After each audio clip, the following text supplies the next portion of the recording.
తినే అన్నంలో పురుగులు రావడంతో విద్యార్థులు ఆందోళనకు దిగిన ఘటన సీఎం రేవంత్ రెడ్డి నియోజకవర్గమైన కొడంగల్లో చోటు చేసుకుంది.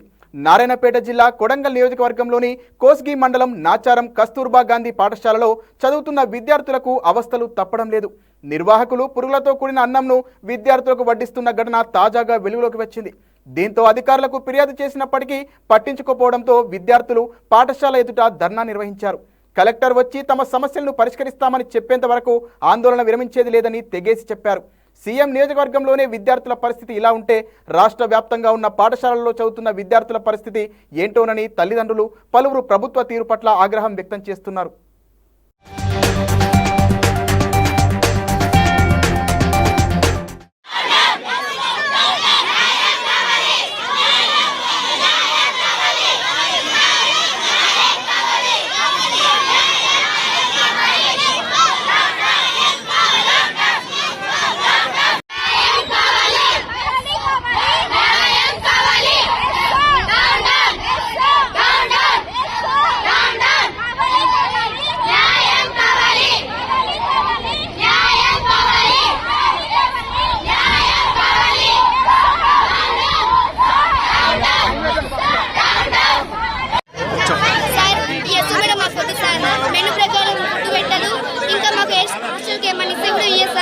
కంప్యూటర్ వచ్చింది సార్. కంప్యూటర్ ఇంకా నాకు రాలేదు సార్.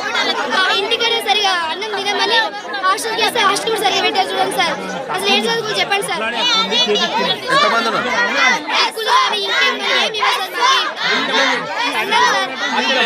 232 సార్. ఓకే సార్, మేము వచ్చిన వరకు ఓకే సార్. ఇప్పుడే కాదు సార్, ఆమె ఎప్పుడైతే వచ్చిందో అప్పటి నుంచి ఇదే సార్. మా అక్క వాళ్ళు కూడా ఉంది సార్. వాళ్ళకు ఇట్లా వెళ్ళింది సార్. వాళ్ళకి వేరే లేక చెప్పలేదు. మేము ఆగలేము సార్.